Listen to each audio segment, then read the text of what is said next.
Now for an indwelling catheter, I'd have my gloves on standby. I don't need them just yet, but I can leave them over here. I have two options. I can set up my sterile field at the foot of the patient's bed. That might be a little bit tight quarters though, and if the patient is moving around at all, you're risking them contaminating your field. So just proceed with caution with that. Now to open my catheter kit, I need to follow the instructions, and I can see it tells me to tear along the upper edge here. And we're gonna, in lab, we reuse these over and over again. You're gonna put your name on it for yours. So try not to rip anything and keep it as intact as possible. Okay, now it opens up like so, and we're going to remove the inside contents. And always take a look. Every manufacturer is a little bit different how they lay these out. You can touch all on the outside so long as you haven't started opening it. I'm going to place it down so that I can unfold away from me first. The outer packaging, some people like to fold down and use as a little trash receptacle, so that's helpful. And just leave it over here. And always squish it down so that you don't have an issue with it flopping around and then just spilling out. Okay, so to open my sterile field, I'm going away from me first. I'm making sure it's at a good height. Go away from me first, to the side. And I want to hold this so that it doesn't bounce back onto my sterile field. And to the side. And remember, the outside 1-inch border is considered contaminated anyway, so I can touch anywhere along that. I'm being careful not to reach over my sterile field when I'm making sure these edges are lying flat. I'm just going to kind of rotate it a little bit so that I'm using the most space on my table as I can. And the last one is going to go toward me. We want to try to prevent it from draping over the edge of the table, which could be considered contaminated if it's falling below my height or my waist height. Okay, so I have my sterile field is open. I want to be really cognizant about what I'm touching, where I'm touching, and how I'm touching. So before moving anything, I don't want to touch anywhere on the inside of my box here. This is all currently sterile. I wouldn't be reaching over it as much as possible. Now to pull out my drape, I'm going to just grab it by one of the edges here without touching anything on the inside. Some brands have it's folded a little bit funny, so you just want to be aware of that. And I'm stepping back so that I can let it unfold. You want to avoid shaking because in that process it's flipping up on itself and is getting contaminated. So avoid shaking. I'm holding just on the edge in that 1-inch border. I maybe grabbed a little bit too far in, so I'd want to be aware that that's maybe I want to give 2 inches instead of just 1 inch of space there. I'm going to pick it up by the corners, and I'm going to look at it to figure out which side is the shiny side. This brand is a little hard to tell. I want shiny side down. I think it's this side.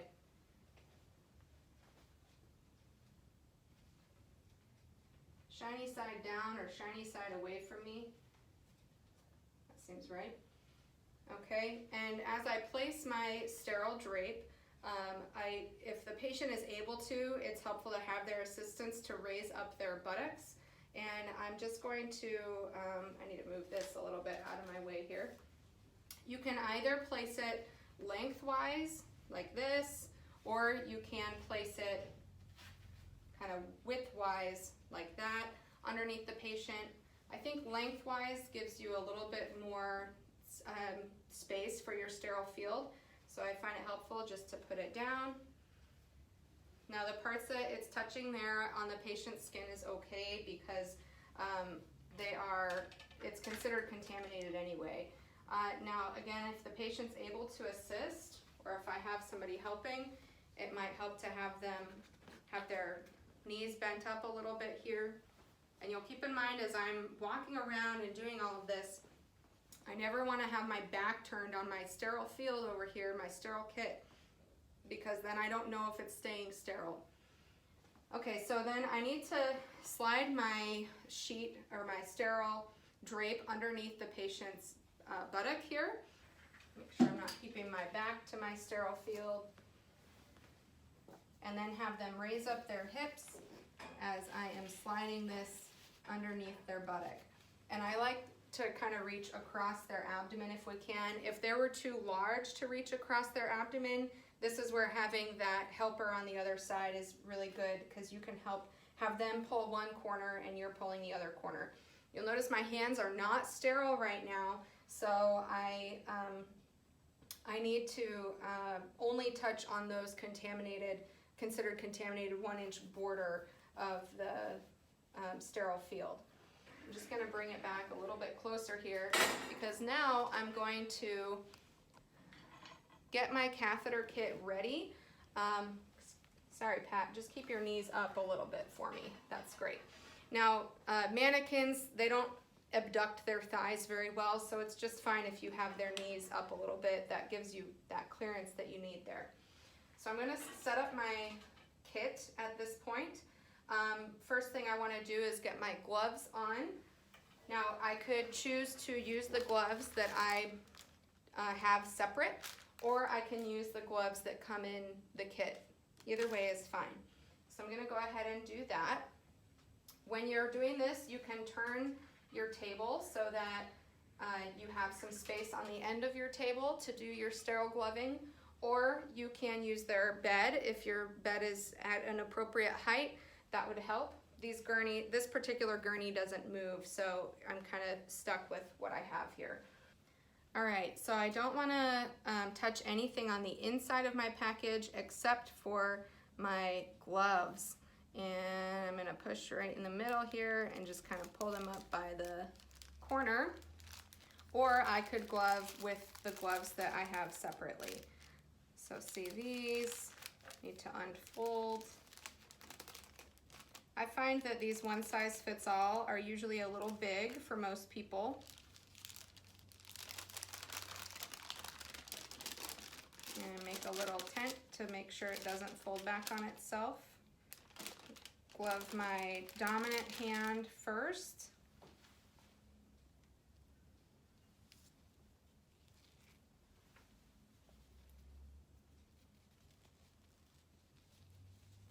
Making sure my fingertips, the glove fingertips, don't touch anything to get contaminated. That one's in. Put my fingertips under the cuff. Hyperextend my thumb. Slide my hand in. Get it over my ring, which I probably should have taken off. Interlock my fingers. Okay, so now I'm sterile. Hooray. So I can move this packaging out of the way. And now I can get my catheter kit ready. I can always use my feet if I need to move my table around. So once you have your sterile gloves on, be very conscientious. You don't want to touch anything not sterile. So you can slide by touching things that are sterile. You can manipulate the table with your feet. You have a lot of options, but don't contaminate your gloves. That's one thing you don't want to do. All right, I'm just going to straighten out my kit here so that I can see what's going on. Now the fenestrated drape, if you choose to use it, and it is optional to use these. Some people find they get more in the way than they are helpful. Again, you'd be putting shiny side down, which is so hard to tell on this brand, and just letting it drape over the patient. My hands are sterile, so I do not want to touch the patient. So I'm just gonna drop it down to let it fall. At this point, I can prepare my iodine, and I'm going to simulate that because we don't actually want to put iodine on our mannequins. And then once you have emptied this, it is trash. It's nice to get all your trash out of the way. So I'm just gonna drop it in my trash basin over here. If you're dropping things in the trash, do not set it in like that, because my trash thing here is contaminated. If you set it in with touching with your hands, your whole hand is now contaminated. So I'm just dropping. If it falls out, oh well. It's not worth contaminating your sterile gloves to fix the problem. So if you ever have to throw away anything, just drop it wherever it is you're putting your trash.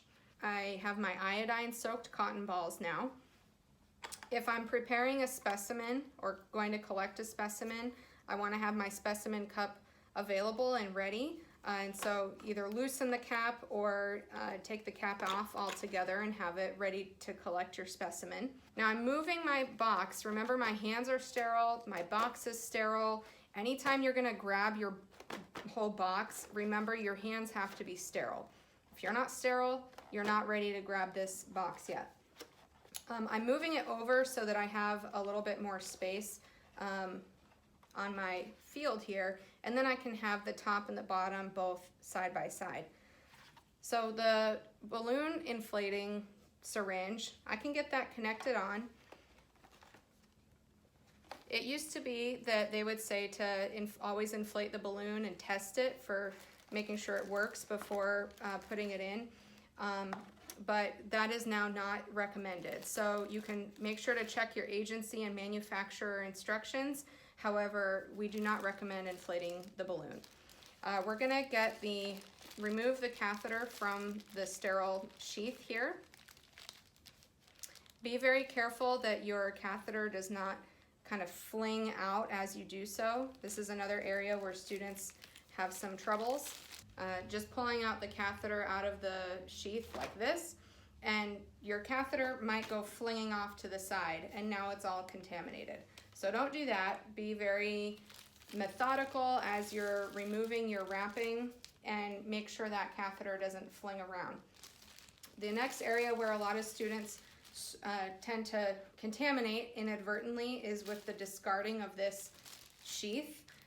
So as you're getting rid of it, just get it off to the side. You can drop it in your trash. If it uncoils itself, it doesn't matter. You'll worry about it later. I've seen a lot of students kind of mess with this a lot, or they put it over here, and then see where it fell, it's creeping its way over onto my sterile field. So just dispose of it far away in a fashion that if it unfolds itself, it's not going to contaminate your field. And as a side note, I'm still keeping in mind, I'm keeping my eyes on my sterile field at all times here. I'm not turning my back to anything that needs to be sterile. Okay, the next step is I need to lubricate. And so I have a male patient, so I'm needing to lubricate 5 to 7 inches. So I've got my lubrication out here. This is my preference of how to prepare the catheter. I'm gonna just dunk it in my lubrication here. 5 to 7 inches for a male. And that's quite a ways. You can also squirt your lubrication right on the catheter tip. That's fine too.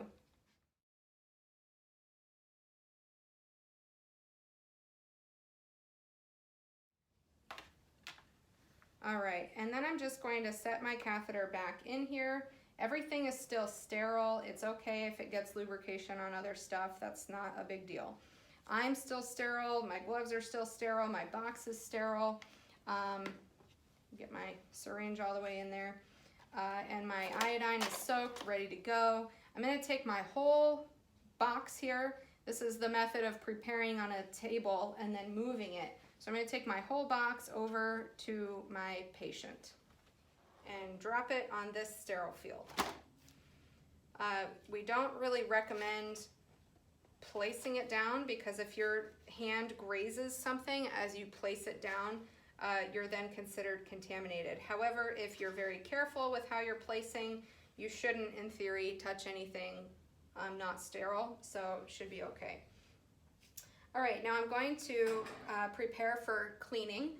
For a male who's not circumcised, you'd want to make sure to retract the foreskin and hold that foreskin retracted the whole time while cleansing. I'm going to hold a slight traction, and the penis would be perpendicular to the patient, letting the patient know what I'm doing as I'm doing it. And once I've got, and this is my non-dominant hand that I'm holding the genitals with, my dominant hand is going to remain sterile. So I need it to be sterile. Once you've dedicated your hand, it's committed, it's not sterile anymore. You can touch whatever you want with that hand as long as you're not touching anything sterile. Okay, so I'm holding the penis. If they're circumcised, I don't need to worry about the foreskin business. The mannequins, the penises don't really bend perpendicular to the body, so just kind of hold it up as high as you can without popping out their genital part. That would be nice. So now I'd be taking my iodine-soaked cotton balls, and because these are not actually soaked in iodine, they're a little bit more fluffy than they normally are once they are soaked in iodine, so they tend to not work quite as the real thing in real life, but you can still simulate. So for cleansing of the urethral meatus for a male, we're starting at the center urethral meatus and cleansing down to our glove, and then we are removing ourselves from the sterile field, going out, away, and drop your cotton ball into your trash receptacle. You don't want to cross over your sterile field with your contaminated cotton, iodine-soaked cotton after you just finished cleansing. We're going to repeat that from the center, spiraling down, same process, toward me, over, throw away. Very methodical. We repeat the exact same thing a third time, center, spiraling down, toward me, out, throw away. Okay, I've cleansed 3 times. At this point, I can drop my forceps. I don't need them anymore. And I can remove the top of my kit and drop it off to the side. And I'm ready to insert the catheter. I'm going to instruct the patient that they will feel some discomfort, but if they can take a slow breath and exhale out, that usually helps, and bear down as if they are voiding. Your instructions state to try to coil the catheter in your hand. The reason for that is it won't then drop somewhere that is contaminated. Now mind you, my syringe just touched on the leg of the patient, so now my syringe and everything inside my box is considered contaminated, so you want to be really aware of that. But that's okay because my hand is still sterile. My hand is holding a sterile catheter. I'm holding it about 4 inches or so away from the distal tip of the catheter, keeping that traction on the penis, and we're going to go ahead and alert the patient. Okay, take a deep breath and bear down. Breathe out. And I'm slowly, gently inserting the catheter, feeding it in as I go. I'm kind of uncoiling it.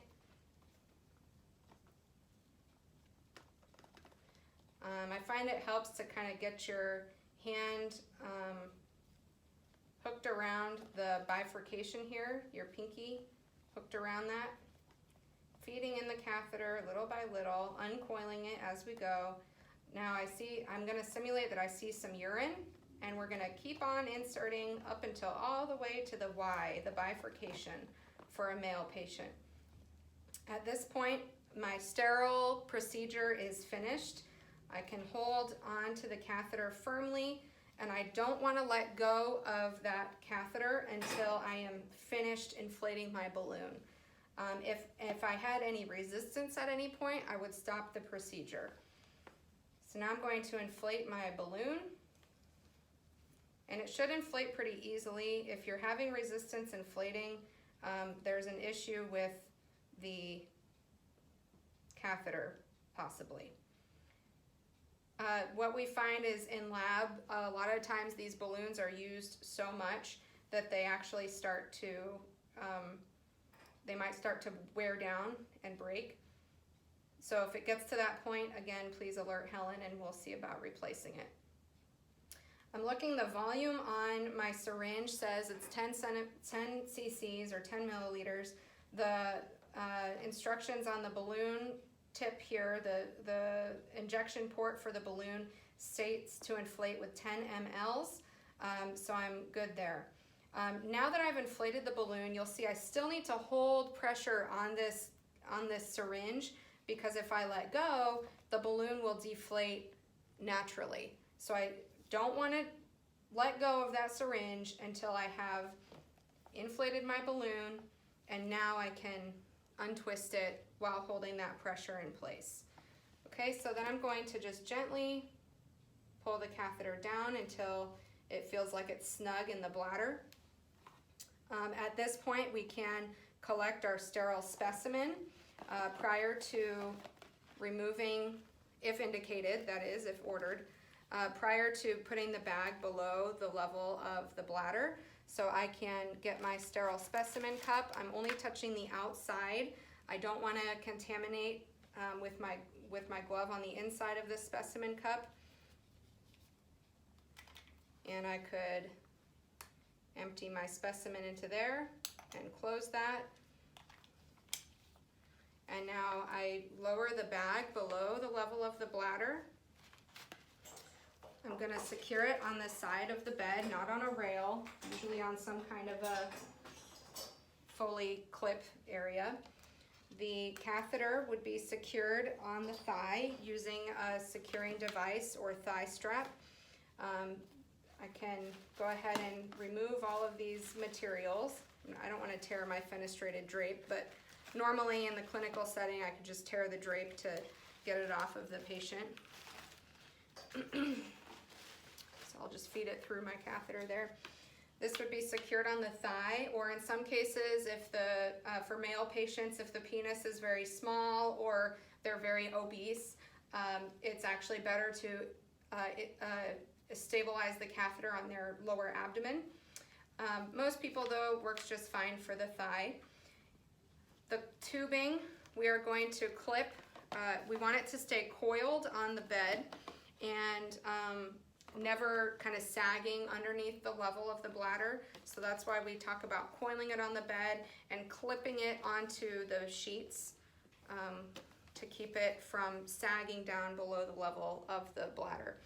I'm going to put the lid on my sterile urine specimen without contaminating the inside of my cup. And this would be labeled at the bedside per agency policy, taken to the lab as soon as possible. And now I can provide pericare. I could, if I'm ever going to be touching the side rails, please remember to take off your gloves, change your gloves, and provide pericare. But it's okay to keep your sterile gloves on and provide pericare and do all your cleanup. Your gloves no longer need to be sterile, but they're there.